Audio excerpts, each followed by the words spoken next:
Hello, everyone, and thanks for tuning in to the Franchising 360 show brought to you by Francoach. I am Tim Parmeter, and with me, as always, is Danielle Wright. That's me. The Franchising 360 show, on this thing, we're going to take a 360-degree look at the world of franchising. We're going to help get you properly educated on what it's all about, help you determine if you should be a franchise owner, and if so, help you find your best fit. Once you are a franchise owner, we're going to give you some of the top tips to help you succeed and even help you understand, if you have an existing business, what it is like to turn it into a franchise. That's us. We're going to do our best to do some of those things throughout this. And Danielle, guess what? We're in season 2. I know. Do you think they really meant to give us a second season? I think they just didn't realize it had an auto renew. Oh, okay. There we go. For once, that worked in our favor versus the other way around. Fantastic. So, but I'm here, and you're here. I'm here, and we are here actually in the Biz TV studios. I know. We've upgraded, so obviously they expected us to renew. The world headquarters. So super cool, and we got a fancy logo behind us. It's amazing. So we're excited. But let's get back to real stuff. What are we here to talk about? Franchising. Always. What in particular should we chat about tonight? I think because it's season 2, and I think because we're going into like the back half of the year, why don't we give our viewers something like what's been happening? What's the state of the union? Where are we going? Like, is now the right time for a franchise? I have 1,000 questions. Oh, I have questions too. One of us should have answers. Okay. So, but there's so much to be thinking about. And again, just kind of coming back to Franchising 360 show, just understanding there's so many things going on in the world, and there probably always are, but we don't care about what happened in the past. We care about now and how it affects us. Right. But there have been some great stuff going on for the first half of the year, right? I think franchising is really excelling in some data and some metrics, so those people that really like those numbers are going to have some of that for them today. We definitely are, and again, we want to always address like the kind of the elephant in the room is the things that maybe we're a little afraid of or feel scary, frightening. We talk about words that we don't like using, and or the word that I can never really say, myth. Here we go with the myths again. Singular, I'm good. Myth, plural, not so much. Then we just throw in misconceptions. But yeah, we got a lot of that to talk about tonight. Yeah. So when are we going to start doing that? Well, it's Friday night. Dun, dun, dun. It is time for everyone's favorite segment of the show. Which is? Glad you asked. It is Friday's Franchise Fun Fact with Danielle. That's me. Sponsored by... Still nobody. No one. So because it's not so much fun, I guess. We got to get some better facts. Maybe this one works. Are you ready? I am excited for this fact. You bolt it in. Yes. All right. So fast food franchise model. Fast food franchise model. What do you think of first? McDonald's.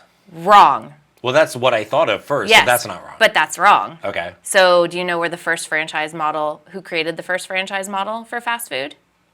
Yes. Who? A&W. Wrong. Howard Johnson. But that's a hotel. It started as an ice cream and restaurant, and then it grew to 400 locations. So he is the father of restaurant franchising. Boom. And the way I really know that Howard Johnson started with ice cream has nothing to do with franchising. It has to do with a Mel Brooks movie from the 70s that's probably not shown a lot on television Has anymore. Everybody just turned off the 360 show and turned on that movie. Yeah. So Howard Johnson, do we know when that was? 1920s. Ooh. Yep. Okay. Yep. So orange roof ice creams, and then people ate so much ice cream they passed out, so then they needed a nap from the sugar rush. Now, then they started you're going to a whole nother level with the franchise fun fact. The fact is that McDonald's didn't start fast food franchising. The Hojo did. But it's the one, I think, just across the board, you ask 100 people to name a franchise, probably all 100 of them are going to say McDonald's. If you give them more than a couple, right. They're not going to say But why is Howard that? Johnson. Because they have thousands of locations. Right. But when you think about the Hojo model, it was 400. So 400, thousands, notoriety. And we're talking like the 1920s, friend. Like, that was a long time ago. That's so long ago, even I wasn't around. That is shocking. I know, barely. But good fact, right? Excellent. High five. Excellent fact on that. Now we got to get to the real facts and the fun. Of today. When we come back, let's talk and really dive into some facts about franchising today, not from the 1920s. Darn. To kind of understand where Favorite where decade. is this going, right? Compared to everything else we hear Yeah. in the world, in the economy, all of those things. So what do you say we do that when we come back? I'm here for it. Okay, awesome. We will be right back here on the Franchising 360 show, dropping some facts on franchising in 2025. We'll do that when we come back. Hey, we are back on the Franchising 360 show, Tim Parmeter with Danielle Wright, and we are State of the Union in it of franchising tonight. Get it straight. Yeah, this only franchising There's is no other State of the Union we ex- will be giving you this evening. It will not be an hour and a half long of listening to Tim Parmeter talk. Thank goodness. Yes. So no, but from a franchising perspective, so franchising is this thing that's like almost impervious to whatever else is going on, right? And so Yeah. there's a lot of talk, right, wrong, good, bad, whatever. Maybe the economy not as robust as one might Jobs, think. things. I think you spend a lot of time talking to people that are in a career or in a job or in a Right. search or what have you. I generally talk to people that are looking at franchise brands after they've talked to someone like you, and Right. we get a lot of questions in and around like the economy and tariffs and taxes and hey, what does the rate change look like? We just get a lot of hey, here's the state of the US economy. Right. How is that impacting a franchise business or business ownership and all of those things? So I think Right. it's important for us to tell the viewers, like this is independently owned and operated businesses by Right. budding entrepreneurs. Franchising is a vehicle that gives you a business in a box to be able to do that. Right. But to your point, a lot of times what you're hearing out in the world doesn't always necessarily equate to what's going on. Right. We're a bubble, right? Like we're in this I- little protective bubble. It is crazy. It's kind of like whatever, you've been in this industry for 15 years, Yes. I'm 11-ish, somewhere in there. And no matter what's going on, whether it's, economy's good, economy's bad, there's a pandemic, Job there's market, this, there's right. that. Franchising is like whatever. They just kind of keeps Steady trucking Eddie. along Yep. to the point of let's talk about some of the numbers so far this year in franchising. Right. There are And they're put out by, so that people just don't think Yeah. we're pulling this off of a ChatGPT space. There's the International Franchise Association, that is our governing lobbying board in Washington, D.C. Right. They push for entrepreneurial rights and tax advantages and everything for small business to benefit. Right. Then there's a group called FranData that analyzes every ounce of Everything. data possible in small business entrepreneurship and from a third party perspective, correct. not trying to be right. promoting. So of it. this has come from resources that we use in So the we're franchising actually world. fact checked here, you might say. Potentially, but that's if they're watching the show. Right. Right. But there's somewhere over so far this year, over 20,000 new franchise units, locations, territories, whatever. Right. Open up and operating, And that's this year, January through September. Through September. So we're talking the For first three three quarters. quarters of the year. Yeah. And we're at the country overall, well over almost 850,000 franchise locations around the country, which just keeps, like, again, it just keeps on ticking. Right. And then we've seen this from an employment data, somewhere around 9 million people are employed within By franchises, franchises, right? okay. And then the revenue number is mind-boggling. Yeah, so the total franchise output, sales of goods and services, is projected by the end of the year to be $936 billion. With billion with a B. Yep. So technically, it's up 4.4% from 2024. Right. So I can tell you from the franchise development side, we were very optimistic in the growth of 2025. We've planned a lot. We were looking for extra units in different franchise brands. There was a heightened excitement in and around the new administration and what that was going to mean for business ownership. So it's definitely, you may hear some other things that may not necessarily say, hey, this is the Right. world at large. But on the franchising side, this is our Super Bowl. We're doing really well from a growth perspective. Like you said, steady Eddie, like we're Right. going down that path. Right. So In your 15 years, have Yeah. you seen a year where it been like, oh my gosh, that was a horrible year and everything went downwards for franchising? No, it just shifts differently, right? Yeah. So right now, the businesses that seem to be the hot thing to have are like personal services, anything that's really health, wellness, beauty, something that reflects on you personally. Right. Some things I think we're going to talk about in the next couple of segments in and around tariffs and taxes and things might be pushing some of these to be a little bit more expensive. So they may shift. Right. So in those 20,000 units, we don't really know where those were, right? Like they could be food, they could be beverage, which is, again, another hot thing, a hot trend right now. But personal services tend to be where that growth is going. And I haven't seen a downfall in my, even in the pandemic year. Right. We had our best awarding years because people were at home, they were looking for, a side hustle of some sort, or they didn't really want to have to go back to an office. Right. Even today, it's 2025. I have friends that don't want to go take a real job, like a job, because they don't want to have to go to an office. So there's opportunity out there for anyone wherever they are. Yeah. It is crazy no matter what goes on. And even in the job market, whether people are getting laid off or not, maybe it's more people coming into franchising to own it full-time instead of the job. Right. If they've got a job that they don't despise, maybe they're going to have Even with the economy, right? Like you're not really sure if you're keeping your job. You're hearing layoffs, poor job market, blah, blah, blah, blah, blah. Now's the time to kind of start that research because you're not going to make a decision overnight. Correct. Like let's lay this out.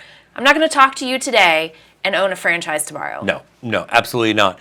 And if you did, I'm not sure that I would be on board for that. Right. We would all be saying, whoa. Don't do that. Pump your brakes a little bit. So some of the things that can cause a little trepidation, I guess, tariffs, taxes, layoffs, job market. Let's dive a little bit more into, we talked about the great stats so far of this year. Let's talk about some of the things that maybe don't feel as great. I think those are the buzzwords of the year, so let's talk about them. Indeed. We're going to do that and more here on the Franchising 360 show when we return.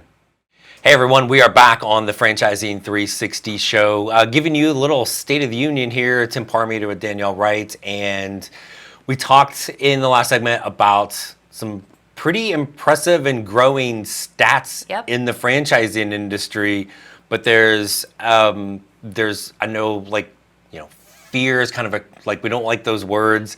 We don't like them, but they're words that people use. They're words, and for us at Francoach, we're working with all the people thinking about doing this, and the one word that comes up all the time is concern, right? And so for us, when somebody has, my concern is X. Great. That's a conversation. Concern equals conversation. It is is that a deal breaker concern or is that more information concern? And at the beginning, it's always more info. So like think of tariffs and taxes and some of the layoffs. Where are you seeing that come into the kind of the franchise conversation so far? Not speaking for every franchise on the planet, right? But I think some of the things we're seeing from a trend perspective for 2025, those are words that were used really early on in the first quarter, right? Yeah. And it sparked a little bit of fear. And so those that were looking at franchise businesses were questioning a lot of those things. I think some of the tariff stuff is calmed itself. We're moving into different worlds of heightened awareness, but tariffs seem to be boiling down off the top 10 radar, right?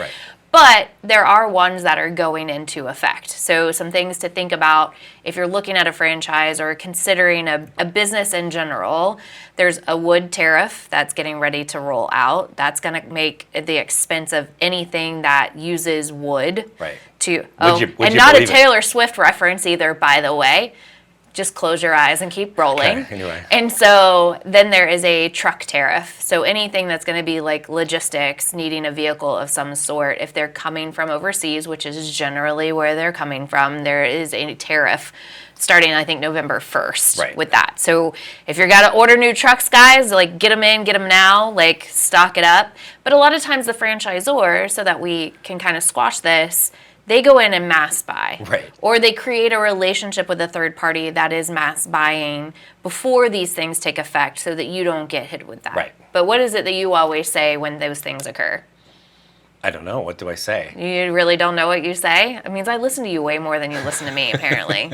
You say you're just going to charge more. Well, true, right? See? How is this now? Really? Come on. But I'm also thinking that we had somebody a couple months ago was all worried about a tariff with a particular country because they thought that's where the product for that Came franchise from. came from. Right. Right. And you're talking food. Freaked right? them, yes, So- completely freaked them out about all of this. And and what the franchisor said, that's not where we get it from.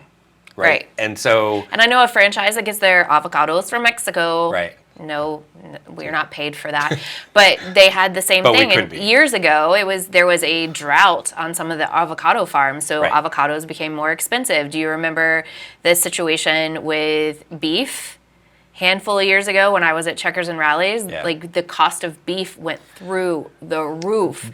And what is it that we had to do? We had to change our prices on the menu boards It's always to accommodate. It's just there's always, if you are going to be a business owner, and it is not for the faint of heart. No. There's always going to be a thing. Right.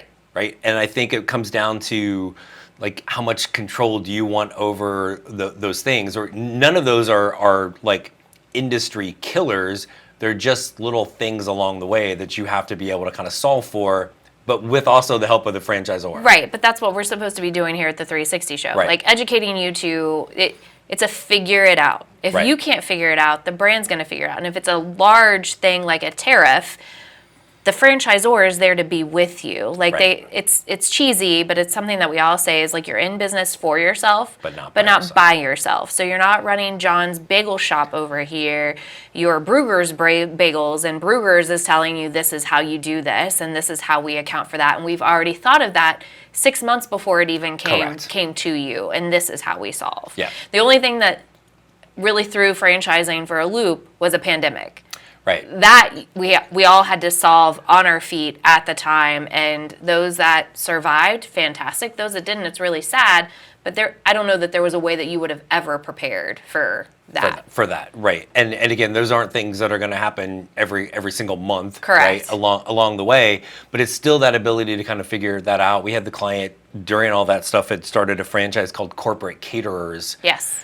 In late 19, rolling into the pandemic, and you're like, oh my gosh, the entire business is based on Corporate catering catering. to corporations That were no corporation- longer in offices. They weren't there, and the pivot was all the different kind of organizations that were like feeding shelters, homeless, VA, whatever. Right. They Hospitals, they first started responders. catering to Yes. those people. So again, it's the ability to good old figure it out. And at that juncture, the franchisor wasn't going to tell you no. Like, Right.